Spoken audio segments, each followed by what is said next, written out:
The stagecoach rattled to a stop in a cloud of red dust, and Eleanor Whitmore stepped down onto soil that looked nothing like home. The Arizona Territory stretched out before her in every direction, all brown earth and endless sky. No trees, no green, just heat rising off the ground in waves that made everything shimmer like a dream, or maybe a nightmare. She clutched her carpet bag tighter and smoothed down her traveling dress, already dusty from 3 weeks of hard journey. Behind her, the driver tossed down her trunk without ceremony, then climbed back up to his seat. "This is it?" Eleanor asked, looking at the small gathering of buildings that barely qualified as a town. "Yes, ma'am. Crawford Ranch is about 5 miles that way." He pointed toward more emptiness. "Someone should be along to fetch you." Before she could ask another question, he snapped the reins and the coach lurched forward, leaving her standing alone in front of a weathered general store. A few people on the dusty street stopped to stare at her. Eleanor lifted her chin and pretended not to notice. She'd come too far to turn back now. Boston was behind her, along with the shame of a broken engagement and the pitying looks from everyone who'd known her family. When she'd answered the advertisement for a mail-order bride, she'd imagined someone kind, someone who needed companionship as much as she needed escape. The letters from Thomas Crawford had been brief but polite, describing a ranch with good water and promising land. What the letters hadn't mentioned was anything else. The sound of hoofbeats made her turn. A man rode toward her on a paint horse, moving with an ease that suggested he and the animal were one creature. As he drew closer, Eleanor felt her breath catch. This wasn't what she'd expected at all. He was young, maybe 30, with black hair tied back and skin bronzed by sun and something else. Something she recognized from the Apache scouts she'd seen at the fort where the stage had stopped. His features were sharp, his eyes dark and unreadable. He wore range clothes like any cowhand. But there was something about the way he sat his horse, the way he looked at her, that marked him as different. He stopped a few feet away and dismounted in one smooth motion. "Eleanor Whitmore?" His voice was low, careful. "Yes, are you from the Crawford Ranch?" "I am the Crawford Ranch." He didn't smile. "I'm Kai Crawford." Eleanor's mind went blank for a moment. "But I was supposed to meet Thomas Crawford." "Thomas was my father. He died 4 months ago." Kai's expression didn't change. "The letters you received were from me. I used his name because women don't usually respond to advertisements from men like me. Men like you, half Apache." He said it flat, like he was stating a fact about the weather. "My mother was Chiricahua. If that's a problem, the stage comes back through in 3 days. I'll pay for your ticket back east." Eleanor stood very still. Around them, she could feel eyes watching from windows and doorways, judging, waiting to see what the Eastern lady would do. Part of her wanted to say yes, wanted to demand he take her back to the stage stop right now. But the larger part, the part that had gotten her into trouble in the first place, reminded her of what waited back in Boston. Nothing. Just more shame and closed doors and sympathetic whispers. "I came here to marry Thomas Crawford," she heard herself say. "Are you still in need of a wife?" Something flickered in his eyes. Surprise, maybe. "Yes." "Then I suppose we should proceed as planned." He studied her for a long moment, and Eleanor had the unsettling feeling he could see right through her brave words to the fear underneath. Finally he nodded. "The preacher's expecting us. We can do it now if you're ready." "Now?" Eleanor's voice came out higher than she intended. "No point waiting. You need a roof over your head and I need—" He paused. "The land office requires married men to maintain certain claims. My father knew that. It's why he sent for you in the first place. So this was to be a business arrangement." Eleanor told herself that was fine. That was actually better, simpler. She nodded. The wedding took less than 10 minutes in a small chapel that smelled of dust and old wood. The preacher said the words quickly, almost apologetically. Kai slipped a plain gold band on her finger, his hands rough with calluses. When it came time for the kiss, he simply nodded to her instead, and Eleanor felt relief mixed with something else she couldn't quite name. Outside, Kai loaded her trunk onto a buckboard wagon without speaking. Eleanor climbed up onto the seat and they headed out of town. No one called out congratulations. No one waved. They just watched in silence as the wagon rolled past. The ride to the ranch took over an hour. Kai didn't try to make conversation, and Eleanor didn't know what to say. She studied the landscape instead, trying to find something beautiful in it. The desert was so different from Boston's green parks and tree-lined streets. Here, everything seemed designed to hurt. Cactus with long needles, rocks sharp enough to cut. Even the sunlight felt aggressive. Finally, they came over a low rise and Eleanor saw the ranch spread out in a shallow valley. The house was adobe, low and plain, with a few outbuildings and corrals. Nothing like the sprawling homestead she'd imagined. But there were trees, cottonwoods following what must be a creek, and the sight of that green made her throat tight. "It's not much," Kai said, the first words he'd spoken since they left town. "But the water's good and the land can support cattle if you know how to work it." He pulled the wagon up to the house and climbed down, then reached up to help her. His hands were strong and impersonal. Eleanor stepped down and looked at her new home. The door hung slightly crooked. The windows were small. Everything about it spoke of bare survival rather than comfort.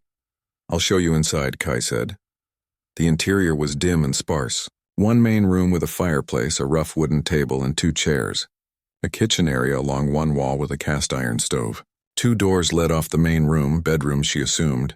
Everything was clean but worn, used hard by people who had no energy left for decoration. "You can have the back bedroom," Kai said, nodding toward one of the doors. "I'll sleep in the barn for now." "The barn?" Eleanor turned to look at him. "Until we figure out how this is going to work." His dark eyes met hers, direct and honest. "I know this isn't what you expected. I know I'm not what you expected. I won't make demands on you. You keep house, help with what needs doing, and that satisfies the law.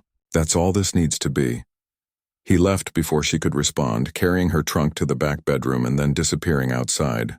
Eleanor heard the wagon creak as he drove it toward the barn. Then silence fell over the little adobe house, broken only by the wind outside and the settling of old wood. She walked slowly to the bedroom and looked inside. A narrow bed, a washstand, a single wooden chair. Through the small window, she could see the desert stretching away toward distant mountains. This was her life now. This was what her choices had brought her to.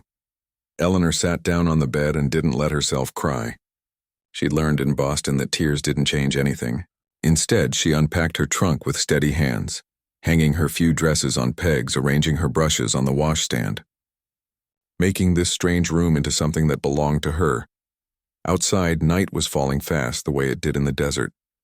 Through her window, she could see a light in the barn where her husband had gone to sleep. A husband who was a stranger. A home that felt like exile. A life that looked nothing like any future she'd ever imagined. But it was hers now. For better or worse, this was where her journey had led. And Eleanor Whitmore had never been very good at giving up, even when giving up would have been the sensible thing to do. She lay down on the narrow bed, still fully dressed, and listened to the unfamiliar sounds of the desert night. Somewhere out in the darkness, something howled. The wind pushed against the adobe walls, and Eleanor stared at the ceiling, wondering what morning would bring to this strange new world she'd entered as a bride. Eleanor woke to the smell of smoke and sat up in panic before she realized it was just the stove. Through the thin walls, she could hear movement in the main room. Kai must have come in while she slept. She dressed quickly, her fingers clumsy on the buttons, and opened her bedroom door. Kai stood at the stove cooking something in a cast-iron pan. He glanced at her briefly, then went back to his work. "Coffee's ready," he said, nodding toward the pot. "Cups are in that cabinet." Eleanor poured herself a cup with shaking hands. The coffee was strong enough to strip paint, but it was hot, and that was something. She sat at the table and watched Kai work. He moved efficiently, no wasted motion, and within minutes he'd plated up eggs and some kind of flatbread. He set a plate in front of her and took his own to the other side of the table. They ate in silence. The eggs were good, better than Eleanor had expected. The bread was unfamiliar but filling. "I've got work to do," Kai said when he'd finished. "Fence needs mending on the south pasture. There's food in the pantry. Wells out back for water." He stood and carried his plate to the wash basin. "Try not to burn the house down." Then he was gone, the door closing behind him with a soft thud. Eleanor sat alone at the table and felt something hot and angry rise in her chest. Try not to burn the house down, as if she were a child. As if she were useless. She cleaned up the breakfast dishes, then explored the pantry. Dried beans, flour, some preserved vegetables in jars, salt pork hanging from a hook. Basic supplies, nothing fancy. She'd have to make do with what was here.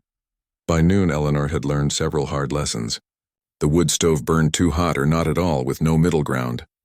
The bread dough she'd tried to make refused to rise properly in the dry heat.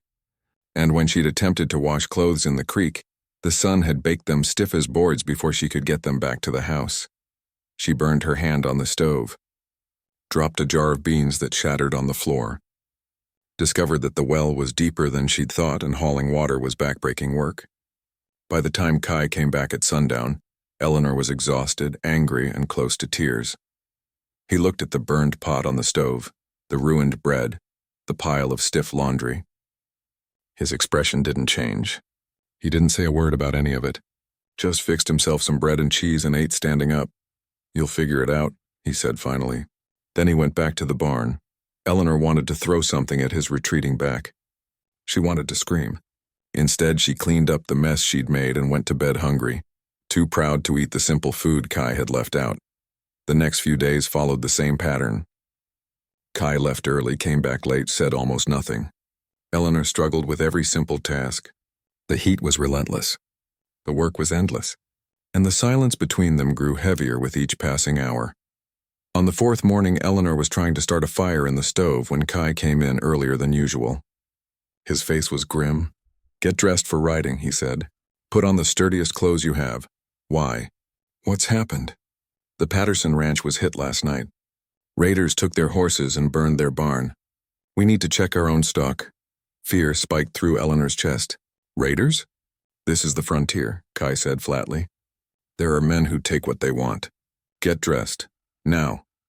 She changed into her plainest dress and a pair of boots that had been her father's, too big but sturdy. When she came out, Kai handed her a rifle. "Do you know how to use this?" Eleanor stared at the weapon. "No." "Then it's time you learned." He showed her how to hold it, how to sight down the barrel, how to load and unload. His hands were patient on hers, guiding, adjusting. It was the first time he'd touched her since their wedding day. "If someone comes at you, aim for the center of their chest. Don't hesitate. Out here, hesitation gets you killed." They rode out to check the cattle, and Eleanor saw the ranch properly for the first time. It was bigger than she'd realized, stretching across rough country dotted with mesquite and cactus. The cattle were hardy-looking beasts with long horns, nothing like the gentle dairy cows she'd seen back east. Kai was different out here, too. Alert, watchful, reading the land like other people read books. He pointed out tracks in the dust, showed her how to tell fresh prints from old ones, explained which plants held water and which ones would kill you if you touched them wrong.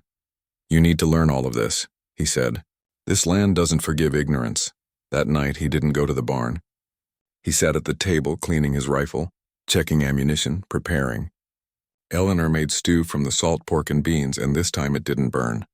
Progress, at least in one small thing. "Why do people raid ranches?" she asked, needing to break the silence. Kai looked up from his work. "Lots of reasons. Some are just thieves. Some are desperate.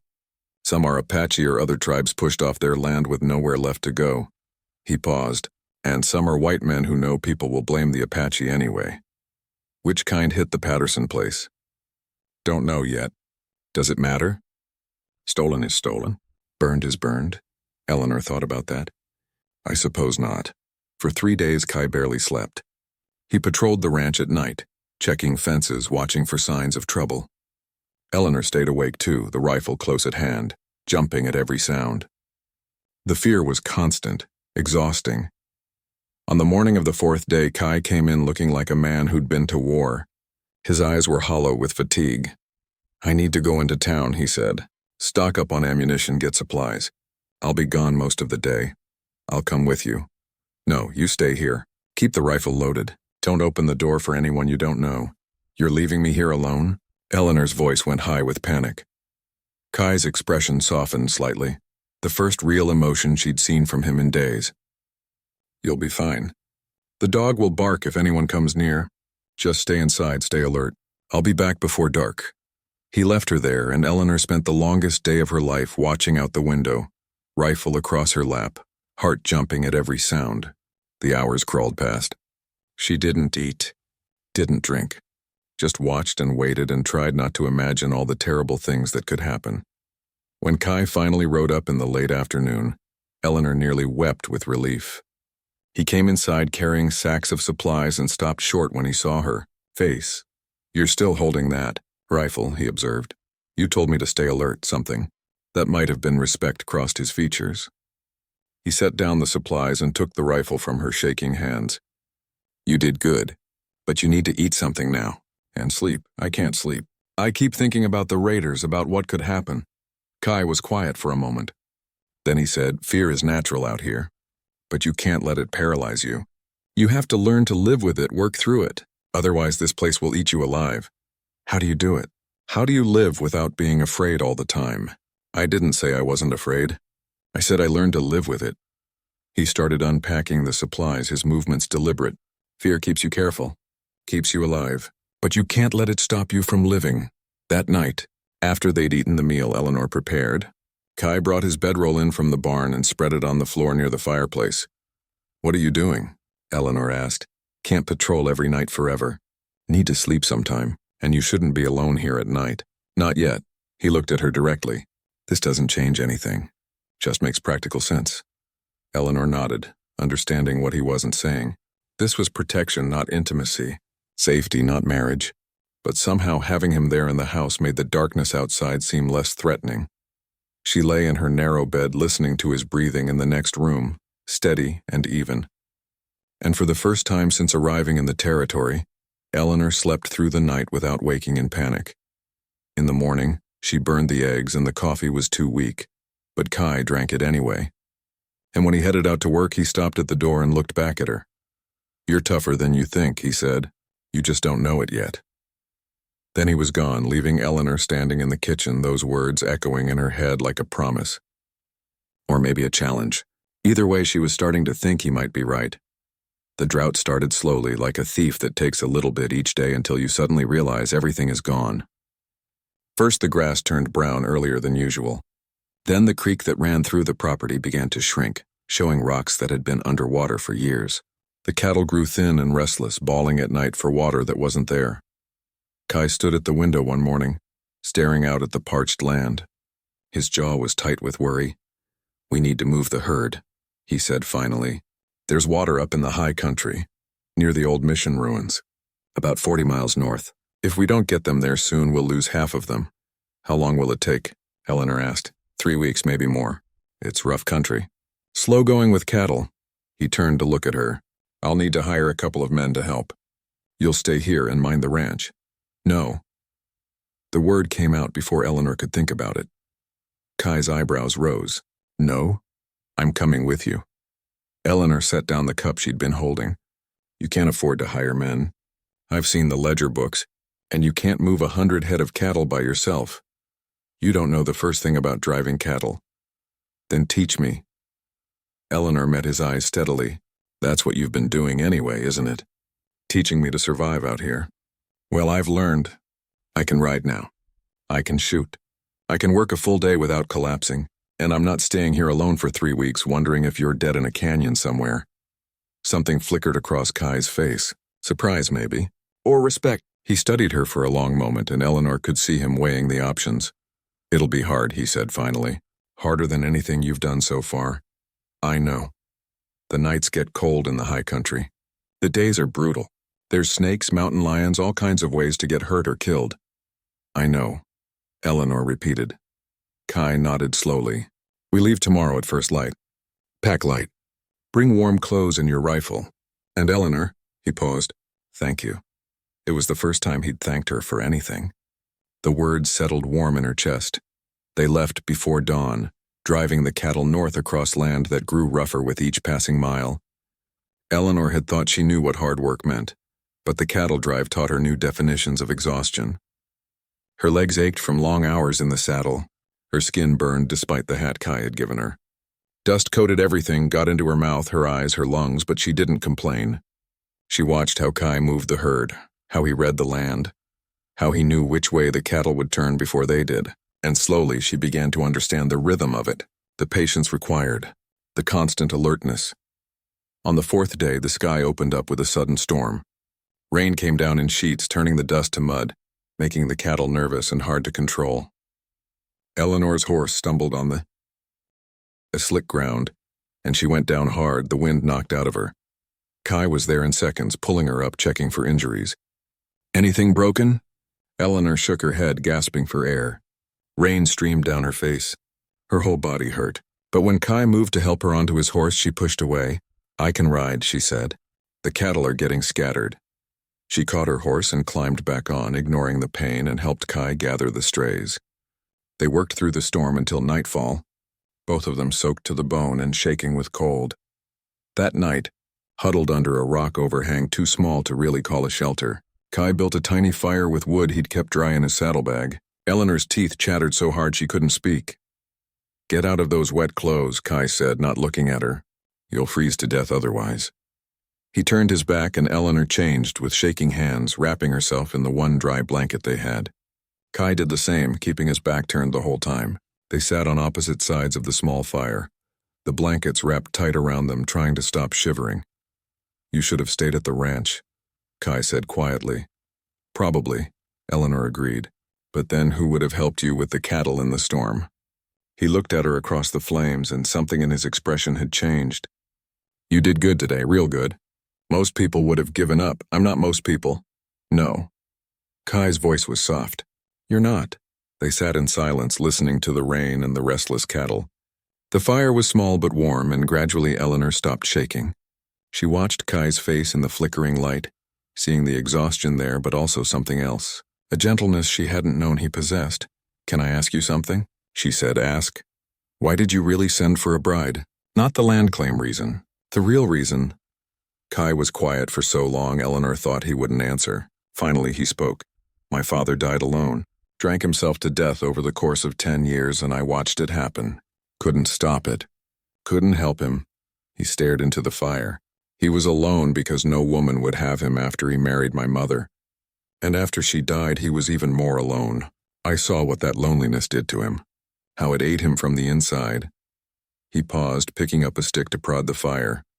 "I told myself I wouldn't end up like that, but I'm half Apache in a territory that hates Apache. I'm half white on a reservation that won't claim me. I don't fit anywhere, and I got tired of being alone with it." He looked up at her. "I thought a wife, even one who didn't love me, would be better than the silence." Eleanor's throat felt tight. "I'm sorry. About your father. About your mother. Don't be sorry. Just don't leave." The words came out rough, like they'd been forced past something hard. "I know this isn't the life you wanted. I know I'm not what you wanted. But don't leave." "I'm not going anywhere," Eleanor said, and realized as she said it that it was true. Somewhere between burning dinner and surviving storms, between learning to shoot and learning to drive cattle, this place had become hers. And this man, complicated and guarded as he was, had become hers too. The next morning, the sun came up bright and merciless. They drove the cattle onward, through canyons and across dry creek beds, always moving north toward water. On the 8th day, Kai's horse stepped in a hole and went down. Kai hit the ground hard, and Eleanor heard the crack from 20 yards away. She was off her horse before thinking, running to where Kai lay in the dust, his face white with pain, one arm cradled against his chest. "Ribs," he gasped. "Broken." Eleanor looked at the cattle, already starting to wander without anyone watching them. Then she looked at Kai, who was trying to stand and failing. For just a moment, panic threatened to swallow her. They were still days from the water. Kai could barely move, and she was just a woman from Boston who'd never done any of this before. Then she took a deep breath and started giving orders. "Stay still. I'm going to bind your ribs with strips for my shirt." She worked quickly, tearing cloth and wrapping his chest tight enough to hold the bones in place. Kai hissed with pain but didn't complain. "Can you ride if I help you up?" "Have to." She got him onto his horse, though it took all her strength and every bit of his. Then she tied his reins to her saddle and rode out to gather the cattle that had wandered off. It took hours. The sun beat down like a hammer. Her throat was parched, but she thought about what Kai had taught her, about reading the land and understanding the animals, and she got them moving north again. That night, she made camp while Kai sat against a rock, his face gray with pain. She tended the fire, cooked food, checked the cattle, did everything that needed doing. When she finally sat down, she was shaking with exhaustion. "You did good," Kai said quietly. "Better than good. You're keeping us alive." "We're keeping each other alive," Eleanor corrected. "That's what partners do." In the darkness, she saw him smile. A real smile, the first she'd seen from him. It changed his whole face, made him look younger, less guarded. "Partners," he repeated. "I like that." They reached the water on the 13th day. The cattle smelled it miles away and picked up their pace, nearly stampeding when they finally saw the stream running clear and cold from the mountains. Eleanor and Kai watched them drink, both too tired to celebrate. That night, camped by the water with the cattle contentedly grazing, Kai reached across the space between them and took Eleanor's hand. His palm was rough with calluses, warm and solid. "Thank you," he said, "for not giving up, for saving me when I went down, for being stronger than either of us knew you could be." Eleanor looked down at their joined hands. "Thank you for teaching me how." They sat like that as the stars came out, hands linked, watching the fire burn low. And Eleanor knew that something fundamental had shifted between them. They'd started as strangers bound by necessity, but somewhere on that long, brutal journey, they'd become something else, something real. They returned to the ranch 3 weeks later, leaner and harder than when they'd left. Kai's ribs were healing, though he still moved carefully. Eleanor's hands were so calloused now that she barely felt the reins anymore. They rode side by side up the last hill, both eager to see home again. But what they found made Eleanor's blood run cold. The fence around the main pasture had been torn down, rails scattered like matchsticks. The barn door hung crooked on broken hinges, and burned into the side of the building, black and ugly, were the words, "Get out." Kai sat very still on his horse, his face like stone. Then he dismounted and walked slowly through the destruction. Eleanor followed, her rifle in her hands, eyes scanning for whoever had done this. Inside the house, things were overturned but not destroyed. Someone had made a point without completely ruining them. It was a warning, clear as day. Who did this? Eleanor asked, though she already suspected the answer. Garrett. Kai's voice was flat. Owns the big ranch east of here. He's wanted this land for years because of the water rights. Offered to buy it from my father a dozen times. Always got refused. Can't we tell the marshal? Kai laughed, but there was no humor in it. The marshal won't help a half-breed against a man like Garrett. You know that as well as I do now. Eleanor did know it. She'd seen how people looked at Kai in town, the careful distance they kept. She'd heard the whispers about the Apache rancher and his fancy eastern wife. Nobody would take their side against a powerful white rancher. So what do? We rebuild. We stay. Kai met her eyes. Unless you want to leave now. I'd understand if you did. Eleanor thought about Boston, about the life she'd left behind. Then she thought about the past months, about everything she'd learned and everything she'd become. She thought about the man standing in front of her, asking her to stay but ready to let her go if she needed to. I already told you, she said. I'm not going anywhere. This is my home too. Nobody's driving me off it. Something fierce and grateful flashed in Kai's eyes. He reached for her hand and held it tight. Then we fight. They spent the next week repairing what had been broken. The work was hard and the heat was brutal, but they kept at it. Kai showed Eleanor how to reset fence posts properly, how to repair the barn door so it would hang straight. They worked together in an easy rhythm now, understanding each other without needing many words. On the 8th day, riders appeared on the horizon. Eleanor's hand went to her rifle, but Kai shook his head. Not Garrett's men, he said quietly. Apache. Eleanor watched as 5 riders approached, moving slowly to show they meant no harm. When they got closer, she could see they were thin, tired riding horses that looked half-starved. 2 of them were women, one carrying a small child. Kai walked out to meet them, and they spoke in a language Eleanor didn't understand. She watched his face change as they talked, saw worry and then determination settle over his features. Finally he nodded and gestured toward the ranch. The riders dismounted, and Kai came back to where Eleanor stood. They're from my mother's band, he explained. Running from army patrols. They need food, water, a safe place to rest for a few days before they move on. Eleanor looked at the exhausted group, at the child who couldn't be more than 3 years old. Of course they can stay. I'll get food ready, Eleanor. Kai caught her arm. If anyone finds out we're helping them, if Garrett finds out, it'll give him all the excuse he needs to come after us. The law won't protect us. They might even arrest us. I don't care. Eleanor pulled away gently. They need help. That's all that matters. For the next 3 days, the Apache families rested at the ranch. The women helped Eleanor with the garden and the cooking, teaching her words in their language, showing her different ways to preserve food in the desert heat. One of them, an older woman with kind eyes, told Eleanor stories about Kai's mother, about the girl she'd been before she'd fallen in love with a white rancher. She was brave, the woman said in careful English. Like you are brave. Eleanor felt something warm spread through her chest. These people, these strangers, saw her as brave, saw her as one of them. On the fourth morning, Eleanor rode into town for supplies they needed. She felt the stairs as soon as she dismounted, heard the whispers. By the time she reached the general store, a small crowd had gathered. The marshal was waiting inside. He was a heavy man with cold eyes and a star pinned to his vest. "Mrs. Crawford," he said, not bothering with pleasantries. "I've heard some concerning reports about your ranch." "What kind of reports?"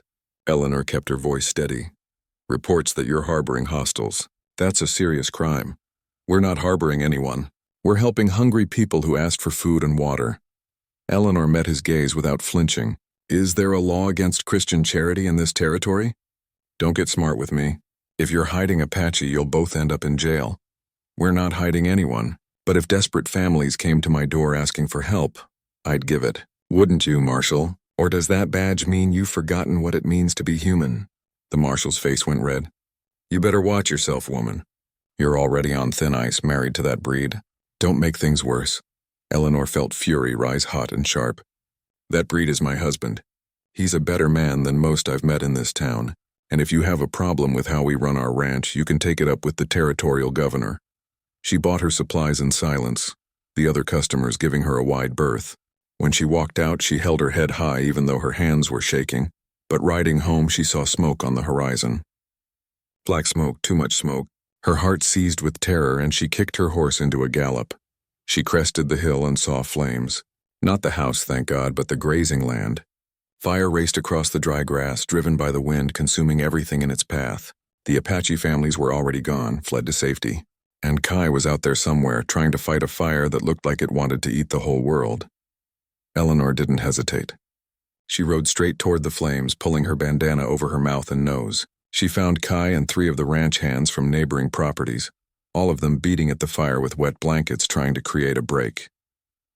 "What are you doing here?" Kai shouted over the roar of the flames. "Get back to the house." "Not a chance."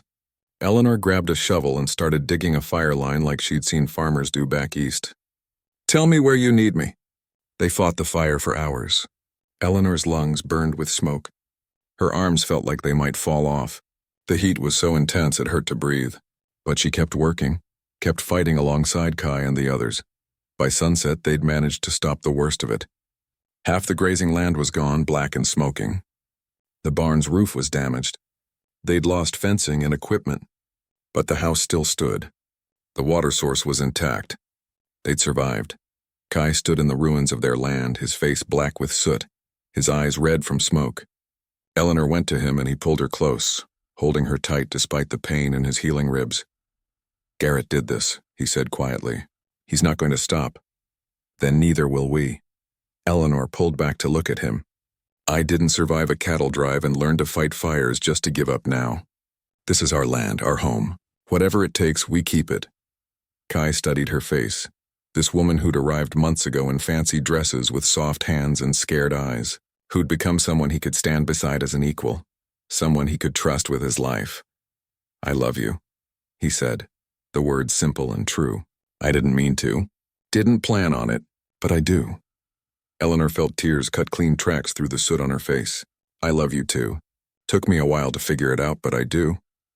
He kissed her then, there in the smoking ruins of their land, both of them filthy and exhausted and more alive than they'd ever been. It was their first real kiss, and it tasted like smoke and sweat and promise. That night, Kai didn't sleep in the barn or on the floor. He slept beside Eleanor in the narrow bed, their fingers intertwined, their breathing synchronized. Outside, the land smoldered. Inside, something new and strong had been forged in fire. They didn't know what tomorrow would bring. Didn't know if Garrett would come again or if the marshal would make good on his threats. But they knew they'd face it together. These two people who'd started as strangers and become something unbreakable. Eleanor fell asleep listening to Kai's heartbeat, steady and sure as the land itself. And for the first time since coming to the territory, she didn't dream of Boston at all. She dreamed of rain and green grass and a future worth fighting for. Spring came slowly to the territory, bringing with it the promise of renewal. The burned grazing land began to show green shoots pushing through the black earth. Eleanor planted a garden, her hands confident now in the soil. And Kai rebuilt what the fire had destroyed, working from dawn until dusk. They'd heard nothing from Garrett for weeks, but Eleanor knew better than to think he'd given up. Men like him didn't surrender. They waited. She was hanging laundry one morning when she saw the riders coming.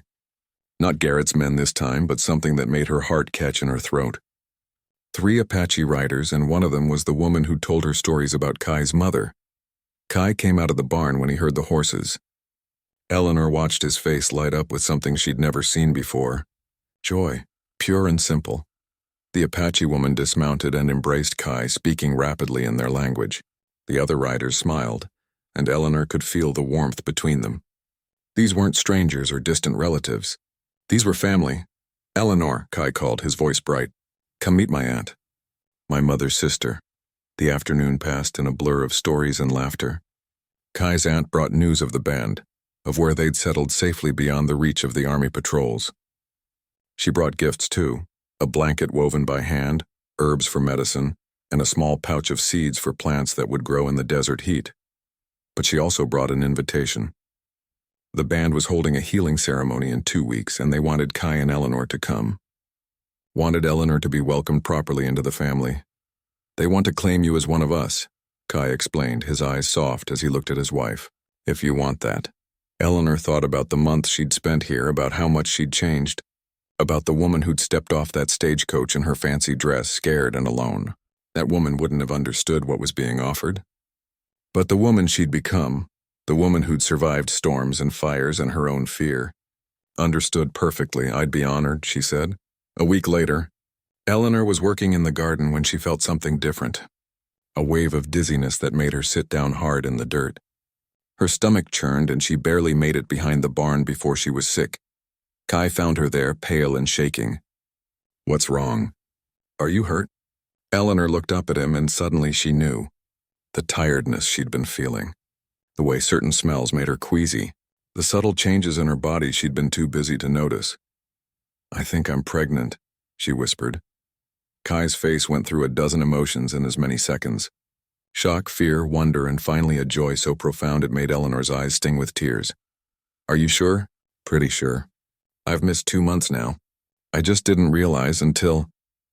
She gestured vaguely at the barn. Kai pulled her up and held her close, so gently it was like he thought she might break. A baby, he said, voice rough with emotion. Our baby. They stood there in the dust and heat, holding each other, imagining a future they'd never dared to dream about. A child who would belong to both worlds, who would grow up knowing love instead of loneliness. But their peace didn't last long. 2 days before they were supposed to leave for the ceremony, a man in a suit arrived at the ranch. He carried official-looking papers and a smile that didn't reach his eyes. Mr. Crawford, he said, not bothering to dismount. I represent Mr. Garrett. He's filed a claim with the Territorial Land Office. Says your deed is invalid because your mother's marriage to your father wasn't legal. Apache aren't allowed to own land, and if she had no legal claim, neither do you. Eleanor felt the blood drain from her face. Kai went very still beside her. That's a lie, Kai said quietly. My father had a legal deed. It's registered, not according to these documents. The man held up the papers.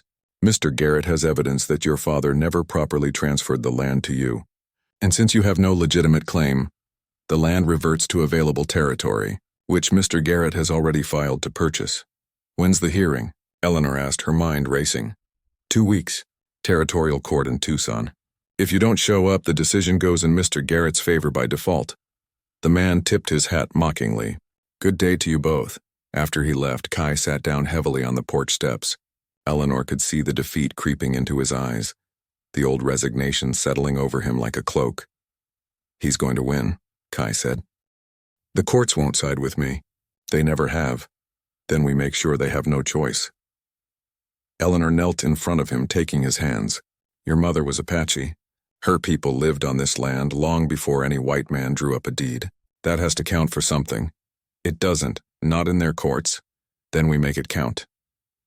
Eleanor stood, her mind already working through possibilities. I'm going to Tucson. I'm going to find a way to prove this land is yours. Eleanor, you can't. You're pregnant. The trip alone. I can and I will. She cut him off gently. You taught me to be strong. You taught me to fight. Now let me fight for us. For our family. For our child's future. Kai looked at her for a long moment. This woman who'd become fiercer than the desert itself. Finally, he nodded. We go together. They spent 3 days in Tucson going through dusty records in the land office. Eleanor's education finally proved useful as she pored over legal documents, looking for anything that could help. Kai stayed close, translating old Spanish land grants, pointing out boundaries and markers. On the 3rd day, Eleanor found it.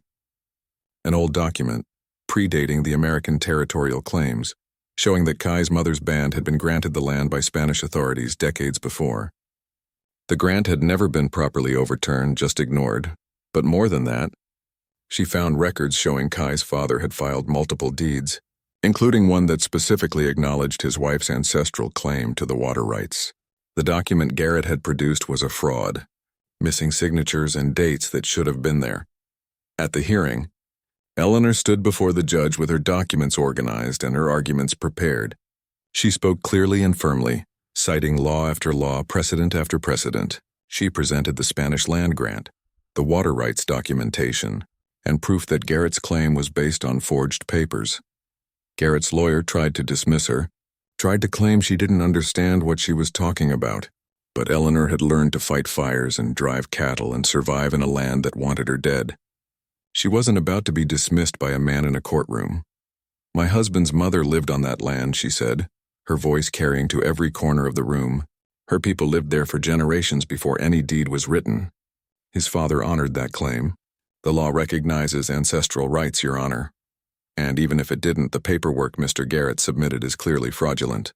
I have the original documents here that prove it.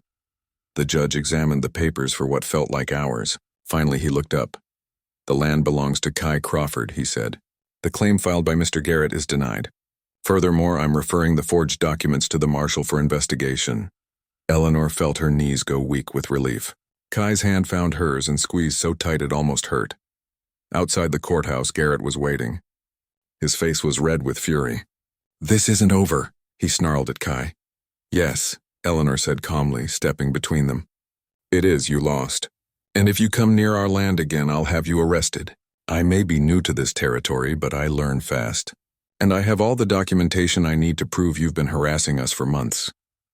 Garrett looked at her, really looked at her, and Eleanor saw the moment he realized he'd underestimated her. He'd thought she was just some frightened Eastern girl who'd be easy to intimidate. He'd been very, very wrong. He left without another word. The healing ceremony happened a month later, under a sky so clear it looked like you could see forever. Kai's aunt painted symbols on Eleanor's face, speaking blessings in Apache. The whole band welcomed her, accepted her child, claimed them both as family. That night, sitting by the fire with Kai's arm around her and his hand resting on her growing belly, Eleanor felt something she'd never expected to feel, complete whole. You know what the irony is? She said softly. I came here thinking I was running away from my life, thinking I was giving up everything, but I actually found everything. I found who I was supposed to be. Kai kissed her temple. You didn't just survive my world. You made it ours, made it better. We made it better. Together. The baby kicked, strong and sure, and they both laughed. In the distance, the desert stretched out under the stars, beautiful and harsh and full of possibility. 6 months later, Eleanor gave birth to a daughter with her father's dark eyes and her mother's determination. They named her Dawn for new beginnings, and when the winter rains finally came, breaking the drought at last, Eleanor stood on the porch with her daughter in her arms and Kai beside her, watching the water bring life back to their land. The ranch prospered. Neighbors who'd once avoided them started coming around, drawn by respect for what Eleanor and Kai had built. The town changed, slowly, grudgingly, but it changed, and Eleanor, who'd once been a scared girl on a dusty road, became known throughout the territory as the woman who'd fought for her home and won. The Apache rancher's bride who'd become the Apache rancher's partner. The Boston lady who'd become a desert legend, but more than any of that, she became simply Eleanor Crawford. Wife, mother, rancher, home at last in a place she'd earned with blood and sweat and love. Living proof that sometimes the life you run toward turns out to be exactly the life you needed all along.